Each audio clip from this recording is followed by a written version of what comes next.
Say hello. Yeah. Stuff. Alright. I wanted to do one more video. I just did a video on capitalism, and I wanted to do kind of like a companion piece, I guess, sorta, ish, about corporatism. Because I think it's worth discussing. It's like the last one. It's a term I hear thrown out quite a lot. I think it's misused. Oh, goodness. Let's do this. There we go. I think it's misused quite a lot, and I'd like to just go over, what it means, relevance, da-da-da-da-da. Today we will employ this natural light I've been hearing about in the papers and on TV by doing this during the day. Alright.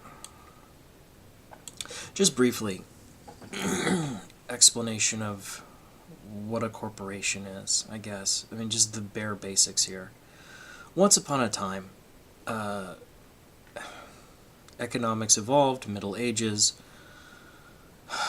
businesses are created where it's not just I'm the owner of this particular business, but I actually have partners who are also working on this with me who aren't family members. Very relevant. And so many places to go here. One relevant thing worth mentioning, in the Middle East, which was once the center of trade for just almost the world, trade was a huge thing.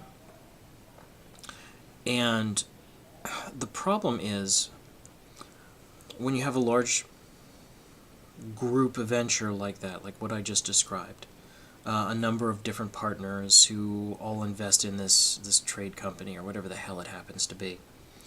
One of the problems that you'll run into is, like, what if one of the partners wants to drop out, or what if someone wants to get in, or what if someone dies? And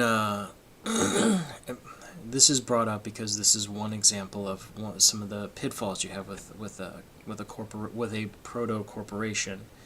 Is that, how do you deal with that sort of situation, that off situation? From what I understand, in the Quran, there are specific rules laid out on how inheritance is doled out to this son, that son, and so on and so forth. Which essentially means that if you have a group venture, one of the members dies, your venture kind of breaks up, because you have to divide their share amongst multiple people, and that's difficult, especially if they weren't interested in being a part of it in the first place. They just want their cut of the inheritance. So, in other words, any business-like venture has the problem of surviving any one of its members, which limits the size of it. I mean, in some cases they can. Sometimes it works, and that's just fine, but sometimes it doesn't. In Europe, they establish rules for, well, what happens if someone dies?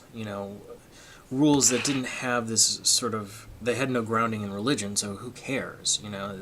It was a little freer to make its own rules, and thus the first corporations come about, where a member drops out, it's okay. We can get another partner, we can just say, okay, there were 15 of us, now there's just going to be 14. Shrug, who cares? We can change the rules, we can amend them in different ways. Like I said, we don't have a religious structure we have to adhere to for this business venture. And that is the point where, like I said, at one point the Middle East far surpassed in sophistication and wealth anything in Europe, and then that was no longer true after that. So the corporation, by default, isn't a bad thing. It's a very good thing, actually. It gets you out of the medieval ages in terms of businesses. It allows modern businesses to exist. And that's a good thing. That is truly that is a good for everyone, not just business owners, but also customers themselves. You have better businesses, you have more sophisticated ones, the ones that just don't disappear when someone somewhere dies.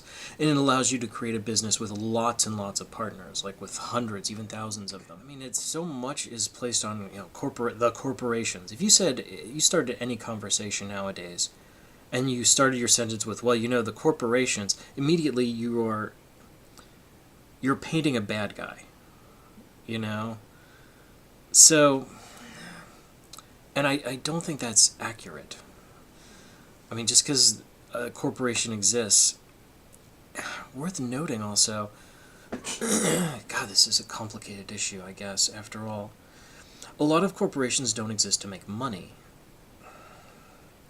God, there's so many places I could go with that. I'm kind of digging this whole doing videos during the day when there's light. You can see the background and it's not just monitor light. It's a weird thing. I'm a weird thing. There are no lights I like to use in this room. The one light the one light in this room I don't like to use because I'm very photosensitive. Bright light just bothers me a lot. All right. So states have the powers to enforce contracts. That's what a government does. That's why you have rule of law to enforce contracts, agreements between people, which encourages agreements between people, which is always a good thing. Not just economically, but also for any kind of agreement between two individuals, or two or more individuals. The problem you run into is that because in the case of a corporation, for example, there's a profit motive. There's a profit to be made, and not just by the parties involved. The state becomes sort of not just an arbitrator, but potentially a benefactor, to the point where it can influence business in ways that are contrary to a free market. Let's start there. Part of the reason, the impetus behind this particular video, is that I've heard in a couple places, most notably Sargon of Akkad, whose videos I love in general. But he occasionally makes economic points and admits, fully that it's like, hey, I'm not all that on top of economics, but I don't see the problem of this, that, or the other. And I'm like, oh, I do. Because I'm more on the math. Like, I'm not as much on I'm not as much on politics as he is. He's very much on top of stuff. That's why I like watching his stuff. It's very informative. But I am much more of a math person. And let's be clear, economics is nothing more than math applied to human desire, which is fascinating. If you're running a business, a corporation, or anything like that, and there is a factor out there, something that can influence your business, possibly making it more profitable, making it less profitable, making it impossible, making somehow granting a benefit of one of your competitors over you, which would make it more difficult to compete, maybe make it impossible to compete. If there was a single factor that could influence you in all those ways and possibly put you completely out of business, or make your business conversely infallible, like you couldn't go out of business all of a sudden, like you make crazy risks or whatever you wanted. If you could control this factor, then you'd be a fool not to, or at least not to try. Because in a large modern business, hell, and even a medium-sized business, if you're publicly traded, you have public investors you have to answer to. You can't just pretend they're not there, and you can't ignore a factor that can influence your business that much. Right now in the United States of America, the government at the federal, state, and local levels can influence business quite a lot. So, conversely, to influence the people influencing them, corporations are very invested in taking control of government any way they can, or at least influencing in them in some ways to, like I said, mitigate those factors I just mentioned. And it's so easy to just say, and this is a bad thing. If you can hear that, that's one of the cats. There's always cat noises in this room. It's just a fact of life. So, corporatism, crony corporatism, is essentially where the state picks and chooses winners. Like, we're going to give some advantage to this particular company or this market or this industry over others that might compete or with their competitors in other regions, states, countries, what have you. This is called crony corporatism, and generally free market adherents tend to be strongly opposed to it. And so it's easy to just say crony corporatism bad. Corporatism in general is neutral. It's just a thing. It's just a sort of business process. It's the legal structure that surrounds large business ventures. Done. It's neutral. It's not good or bad. It's what it is. It can be good or it can be bad. It doesn't matter. Crony corporatism is when you have that relationship between the state in whatever form it takes and different businesses, particularly large businesses or entire industries. I'm speaking very abstractly. Let's get specific. Right now there is a drought in California. And one of the reactions to that is, hey, let's not use water at all. Let's have, people aren't allowed to fill up pools, or there are regulations against watering your lawn, and so on and so forth. There is a very good argument made a couple times by people much smarter and into this shit than I am. But the gist of the argument is that doesn't matter. They could all fill up their pools, they could all turn into robots and use no water at all. It's not going to matter. It's not going to matter one whit. It's not going to have a serious influence on the water in California.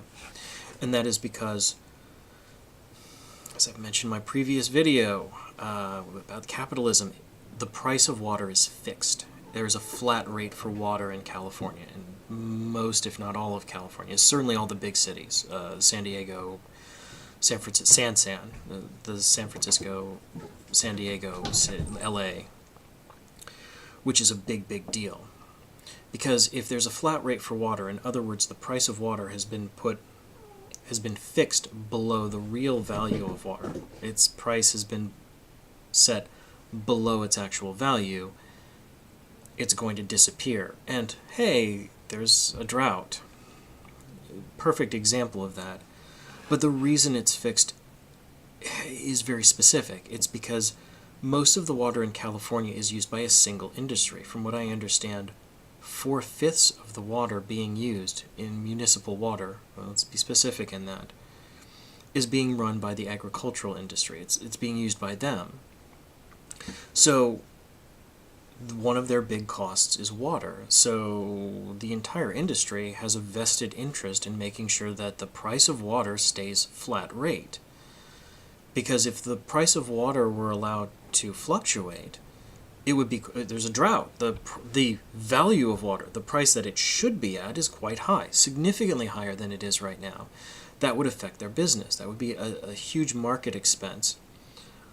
What's more is, it might make a lot of the produce, the farming industry in California, inviable. There are crops they're growing in California that they probably shouldn't be, like alfalfa and shit like that. Stuff that needs a bog to grow, like certain berries and things like that, and rice. Stuff that shouldn't be growing catty-corner the Mojave Desert. But these industries are enormous. I mean, agriculture in California is huge, huge, huge, huge. So they have the political clout to just say, hey, the price of water is going to stay artificially low. It's going to be a flat rate. Your general consumer isn't going to complain about that because they're not necessarily going to be... I mean, who would just even think about that? Agriculture is one thing. My water bill is something else. But they're intimately tied to one another, as well as the drought itself. Allow the price of water to fluctuate. Then what happens? What's the effect of that? I need to go on another rant on this. Let water get expensive in California. What happens? A number of businesses go out of business or are forced to move or change their model in some way. Flat out. So they'll use less water because they won't exist, or they'll be somewhere else, or they'll find some other source. Or alternately, well, that's what'll happen to those. Other agricultural companies will be forced to use more efficient processes. There's now a financial incentive to make your business more efficient, with water usage anyway, if water becomes more expensive. It would be very expensive to change their equipment and such to make it more water efficient, which would be more expensive than just lobbying the state to keep the price of water flat. But if you allow it to go up, then suddenly they have no choice. It's go out of business or make your business more water efficient, which is to say more cost efficient. Then they would do that, less water would be used. From the consumer end, like I said, it's only about a fifth of the water in California is actually used by just normal people. But if the price of water goes up, then you don't have to run around people's neighborhoods checking to see whether or not they're watering their lawn. The price of water is allowed to fluctuate. It's probably going to get very high, at least for a little while. So people will have to sit there and go, well, make that choice for themselves. It's like, do I want to use a whole bunch of water, which will make my water bill super high, or maybe I don't need to fill up the pool right now. Or maybe I don't need to use the pool this summer. We're a little strapped for cash. Maybe we can't afford it. We'll throw some money at our neighbors and we'll just have a pool party there, or whatever. You get what I'm saying. If the price is transmitted directly to the consumer, whether that be an industry or just some schmo in their nice house, they're able to make those choices for themselves. That's what the pricing mechanism is all about. Allowing people to use or not use a good in an efficient way. At the end of George Bush's term, George W. Bush, and the beginning of Barack Obama's, there was this huge bailout for the auto industry. Because they were politically connected, they were able to keep themselves from going out of business or changing their model or pricing structure. They needed to do that. They're not able to. And if your business or your backlog of rules and so on just doesn't work anymore, if it's not efficient, if it's driving you out of business or keeping you from competing with other industries. I noticed there was no bailout for Toyota, whose one of their largest plants is in Kentucky. It's just actually not too far from where I live.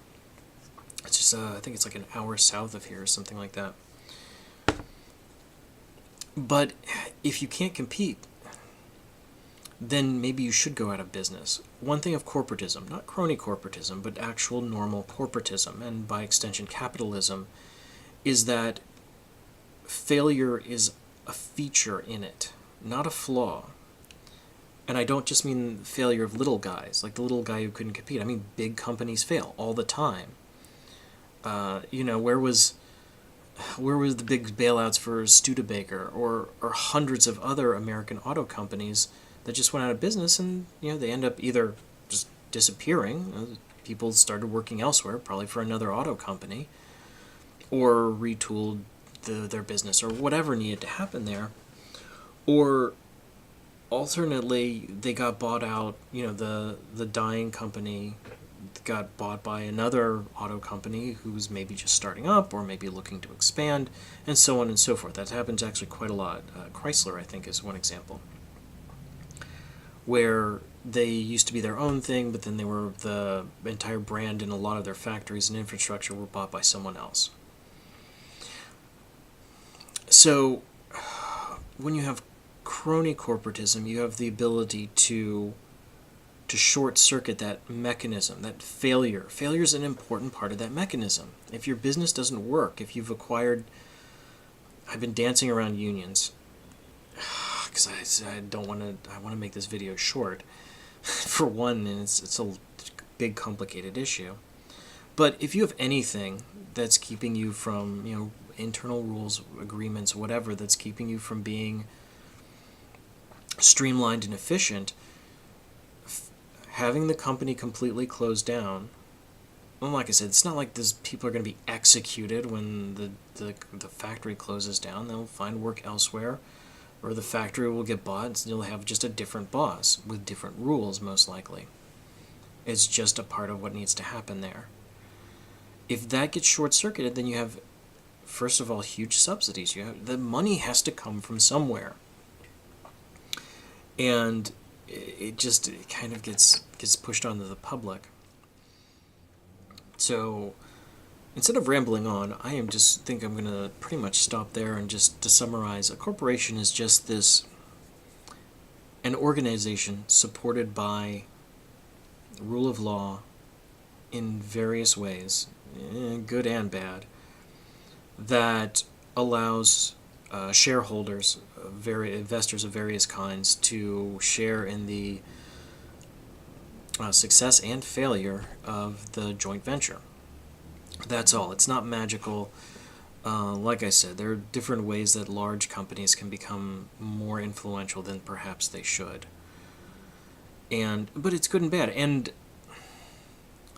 it's worth noting the kind of the line I'm responding to. Well, let's just remove corporations from politics. Impossible. As long as politics has the ability to influence business, it's in business, it's just going to be another factor.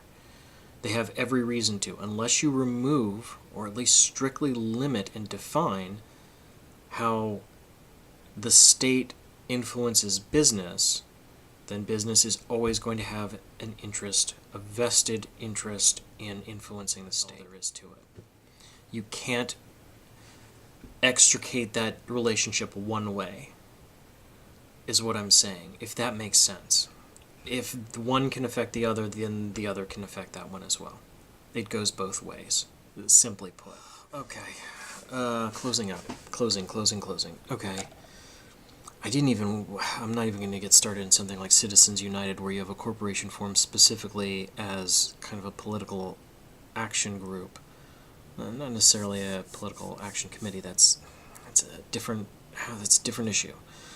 But what I'm trying to articulate is, yeah, it's bad when businesses use the state to influence business. It becomes a bad feedback loop. But at the same time, I have to touch Citizens United at least a little bit. The argument I've heard, which is a silly argument, is, corporations don't have rights. They shouldn't have rights. A corporation is not a person.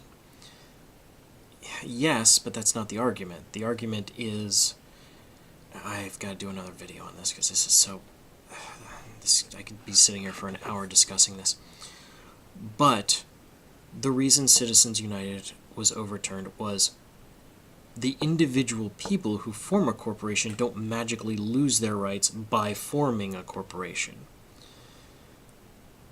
You follow? You don't get fewer rights by by forming a business.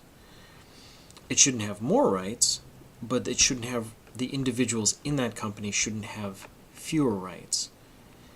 And Citizens United was specifically impinging upon their individual rights, and that's why it was overturned. And this is a whole other thing I don't want to get into right here.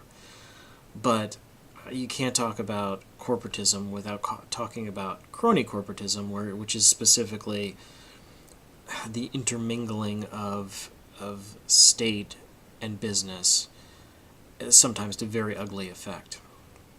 Particularly from an economic standpoint. California, the auto industry being two good examples. I'm going to stop right here before I just so ramble onto all sorts of other nonsense. That's me. I'm out.